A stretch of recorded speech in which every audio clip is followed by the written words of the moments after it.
Clap along if you know what happiness is to you. Clap along if you feel like that's what you want to do. Bring me down, can't none bring me down. The love is too high. Bring me down, can't none bring me down. I said, bring me. All right, people. Good morning, good afternoon. I don't know if it's morning for anyone, but thank you once again for joining the conference. My name is Olatunji Ajani, and I work with the membership and program team, dialing in today from the Cornhusker State, Nebraska. And it's been so awesome. I don't know about you. I've been so inspired. I've been having such a great time at this conference. And don't you guys just love Tahira and Pablo? I mean, they are just so inspiring. They make this work just worth it for all of us when you see the impact of what the ecosystem is doing on the entrepreneurs. I just want to say big thank you to Tahira and Pablo for inspiring us again and getting us fired up to do more for entrepreneurs all around the world. And I just want us to just do like a quick check. Just let me know. I want to know if you guys are all here with me. You know, I can't see you. I can only see myself. So I have to feed on my own energy. So I want to know whether you're feeling this conference. Can you please type in just one word in the chat? What is your takeaway so far? I mean, what are you feeling about the conference? What are you taking away from the conference so far? Just type in that chat and let me just see so that I can feed on your energy and I can continually get inspired and excited about the conference. I am so inspired. I'm so empowered. I feel so pumped up about the conference so far. And I just say thank you to all of you for being such a great, awesome people, bringing so much energy into all the sessions that we've had so far. And we're going to tune it up. Let's tune it up, tune it up, tune it up, tune it up. We are going to have another set of sessions that you're just going to love. It's going to be so amazing. We are moving to the showcase. You know, this is the first time we are going to be doing this in our conference. And you know, when you're doing conference virtually, you just have to find a way by which you keep it exciting for people. And what we are going to be doing now is that we are going to be having showcase. And we are going to have 4 showcase. And if you're going to have the PowerPoint now, it's going to be great. We're going to have 4 showcase that we are going to be broadcasting to you. And man, trust me, be ready to be inspired because these are such great, inspiring stories from our members that are doing amazing work all around the world. And I just want you all to just get ready and just be inspired from them. We have from the U.S. Agency for International Development how we quantify the return on investment, and then we have another showcase from all the way from sorry, I'm trying to just make my screen large. Okay, great. We also have another one from Foundation, and that one is about how we transform competitive value chains to collaborative ones. That's such a very inspiring. I look forward to that. And then how have we co-created gender smart acceleration that actually meets female founder needs? Oh, I just love this one. That's from MIT. Thank you so much. We want to hear your story. We want to see how you're doing and what great job you're doing there. And then the last one is going to be from Miller Center for Social Entrepreneurship at Santa Clara University. How have we started to create frictionless impact measurement and management for social enterprise and accelerators? Those are very inspiring showcases. And I please just pay attention. And after the showcase, we are going to be moving into actually booths to chat with this. We will have live representatives from each of these organizations to speak with you. And we're going to be moving into that booth after that. We are going to interact with them. We are going to ask them questions. We are going to engage with them and possibly form a partnership from there. And I think at this point, I'm going to have my tech lead to please take it away and let's hear the showcases. Thank you and see you all in a jiffy.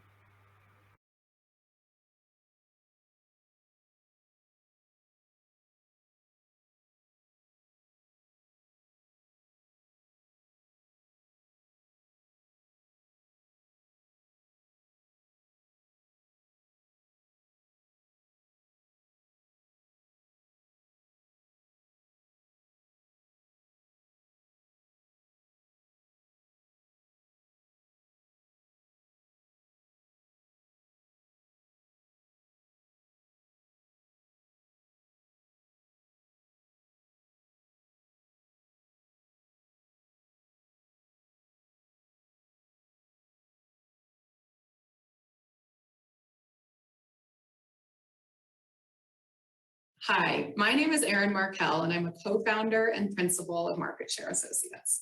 I've been working to implement and research social inclusion strategies with the private sector for over 2 decades. And I am Federica Stroop. I'm a research associate at Market Share Associates, and I'm a women's economic empowerment specialist who has worked on inclusive development and gender equality across multilaterals, NGOs, and development consulting firms. We're here today to get you excited about understanding the evidence on the return on investment of social inclusion for businesses in developing countries.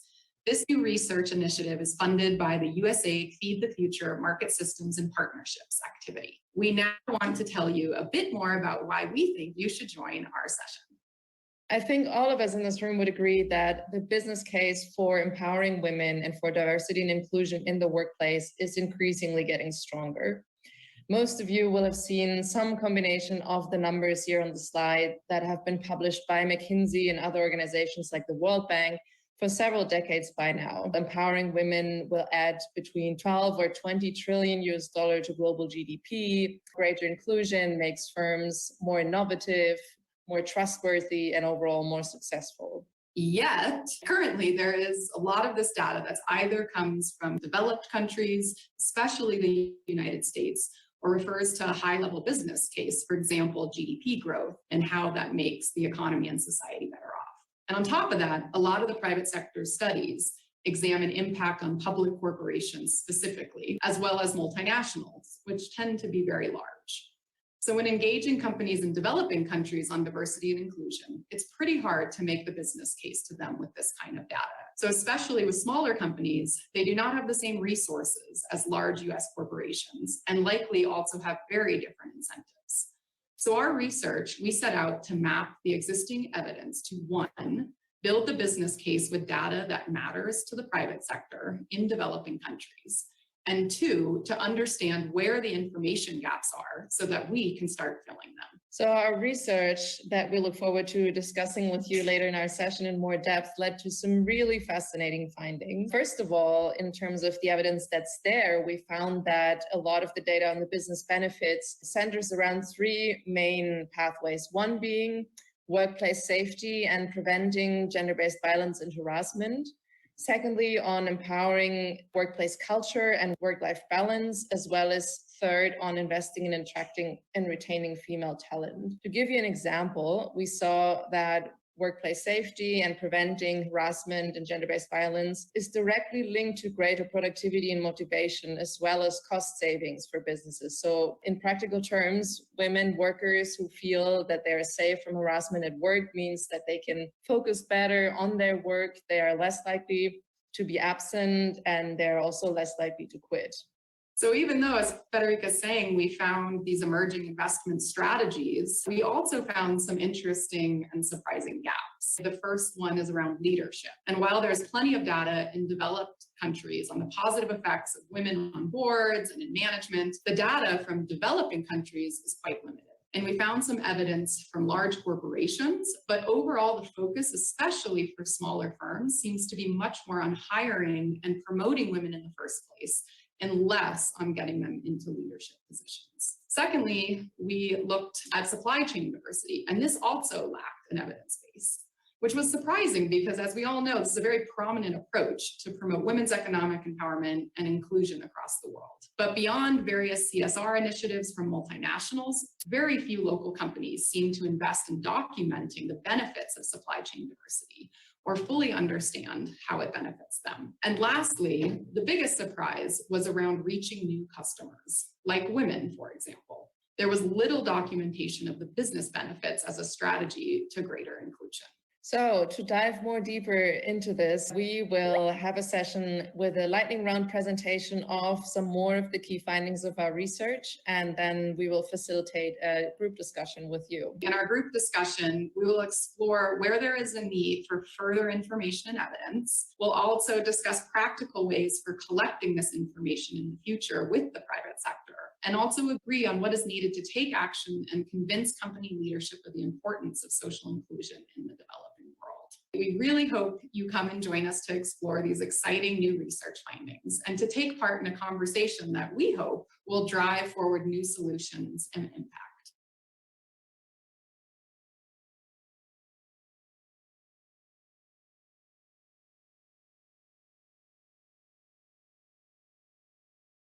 Hi, my name is Pedro. I work in Fundación Haciendas del Mundo Maya. It is a nonprofit based in Mexico. I am working in a project named Ensamble Artesano. Ensamble Artesano is a response for the handicraft sector in the country to economic crisis from COVID-19 lockdowns during 2020.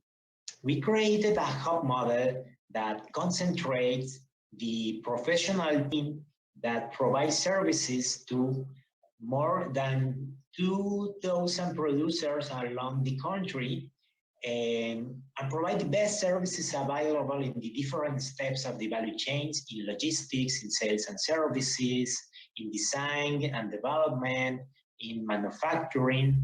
Instead of each of these producers were competing against each other or trying to get the best services available in their territories and with their limited resources, we started to work with this hub model that allows them to stay in their communities, invest their time and resources in the production of the best possible products or market-oriented products. And with this approach, we were able to transform the scenario of fear from what are we going to do, how are we going to have the income, the stores are closed, to a scenario in which we are having horizontal conversations among producers, designers, resellers, B2B, B2C, and we are generating a collective agenda based in practice communities that allow us to transform the sector and to have some common goals and a strategic planning for the development of an industry that previously was underrepresented in the country. Our hub model is based in principles like democratize the access to information along the value chain, using systemic approach to understand the challenge in our network, and the value chain approach to understand what are the constraints in the relation among the stakeholders to make more equitable the access to the opportunities that the value chain is providing to us. That is our project, Ensamble Artesano. That is our experience, and I hope that you are interested to learn more. Please visit our booth. We will be happy to share other interesting parts of the model with you. Thank you.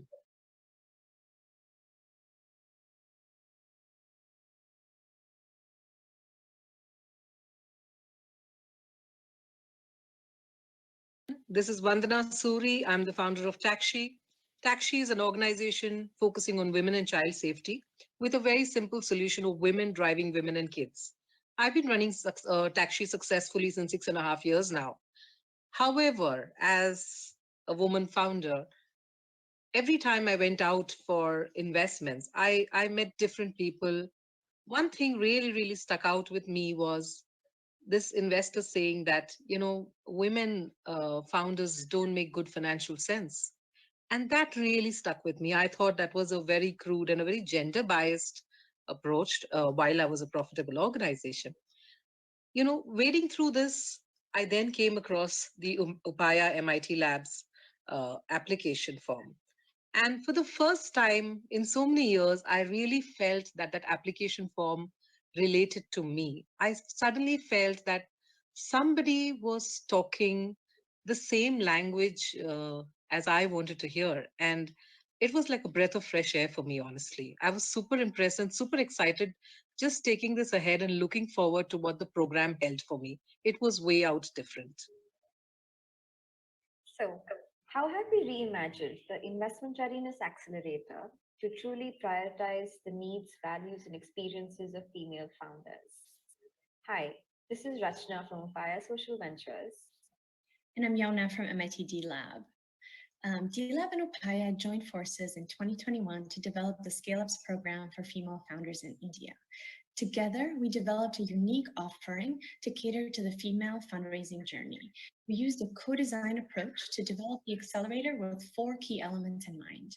Thank you for joining us to learn more about each of these components. Number 1, deep collaboration. Our collaboration was based on a strong foundation of both organizations being mission aligned to solve for poverty and a keen interest in supporting women-led businesses to access more funding. This helped us build the collaboration and co-design a program that leveraged each other's strengths for building technical capacity for investment readiness and tackling challenges faced by women entrepreneurs. We were able to layer and integrate both components to provide holistic support to the cohort. Number 2, gender-focused lens. We started our curriculum planning with a premise that the women's unique experiences and barriers necessitate gender-specific innovation that responds to the social, cultural, and the institutional realities that female founders face when growing their business and fundraising. With this in mind, we naturally moved away from gender-neutral design to embrace women-centered content. This lens led us to include a series of themes and develop joint language to discuss them. Themes like time poverty, explicit and unconscious bias, access to networks, and more. Number 3, peer-driven change. We were tackling complex topics and we recognized that we don't know the answers. So we stopped asking ourselves, what lessons can we impart? And instead started by asking, how can a group of female founders work together and mutually support each other to understand and create pathways to get funding? And how can we be useful in this journey? With the challenges around running a virtual program, we very consciously designed spaces and structures for our cohort entrepreneurs to have dialogue and support each other on gender-related issues as well as business challenges. Number 4, emergent programming. We experimented with what it would look like to move away from having a linear approach to curriculum planning. Instead, we embraced emergent curriculum methods as part of our fellowship. How does this work in practice? Well, we developed a loose scaffolding of key themes based on research and key investment readiness and gender barriers. And then we created opportunities to adapt, add, move around, and actually deepen the content of the sessions based on the interests, needs, and experiences of our cohort. Vandana, now over to you. I think I was super impressed. There were 2 things which really caught my mind during this entire cohort. One was the navigation around the gender bias questions that come up from investors. How do you navigate this difficult space? The second thing that really stood out for me was the cohesiveness of the entire cohort. I was suddenly with women across India who each one had a very different and a very difficult space that they were in. But somewhere, everybody was relating to each other's problems, working together in teams, thinking out of the box even for the other person. I think that team bonding, that knowing that I'm not alone, that really stood out for me, and I feel very geared up now to go out and seek more investment in the market. Thank you so much.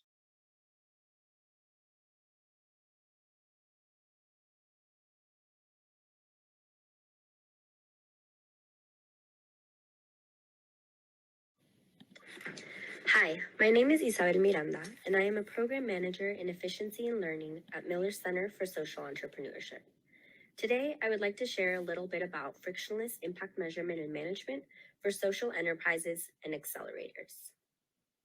Miller Center for Social Entrepreneurship has been accelerating social enterprises since 2003 with a focus on women's economic empowerment and climate resilience.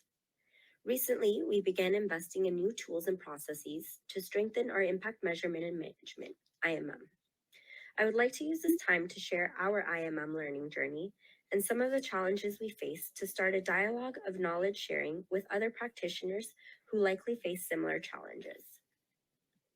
Like others in our ecosystem that are propelling entrepreneurship in developing economies, a crucial question is, what does IMM mean for ecosystem intermediaries, like accelerators who don't create impact directly, but enable others to do so?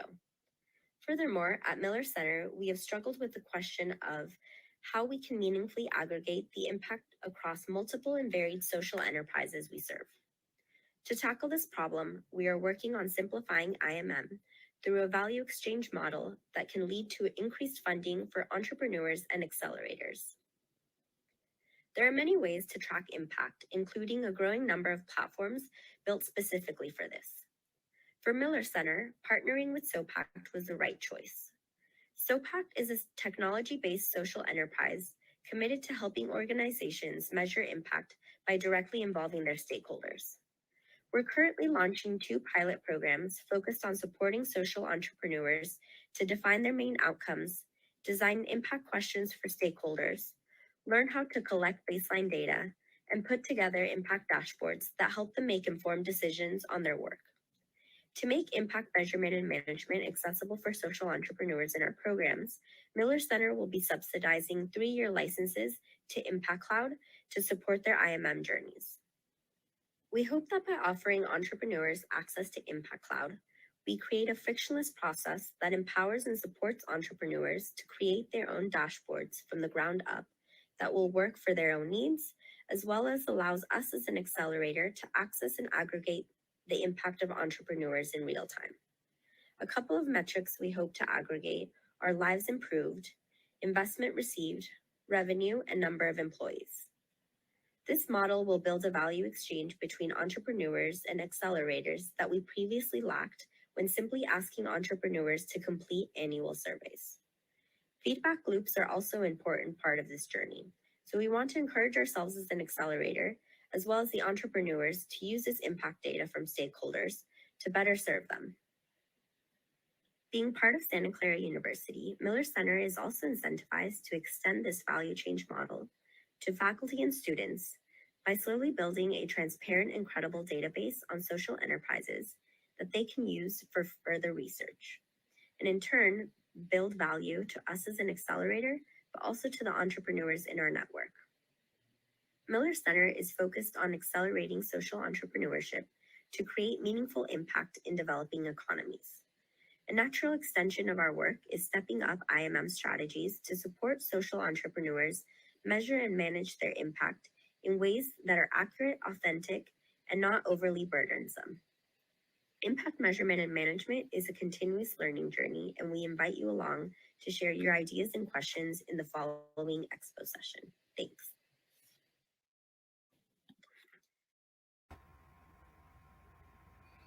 All right, that was so inspiring. Thank you so much to all our members that have shared their impact and the impactful work that they're doing all around the world. We are so inspired, and thank you so much for putting that videos together.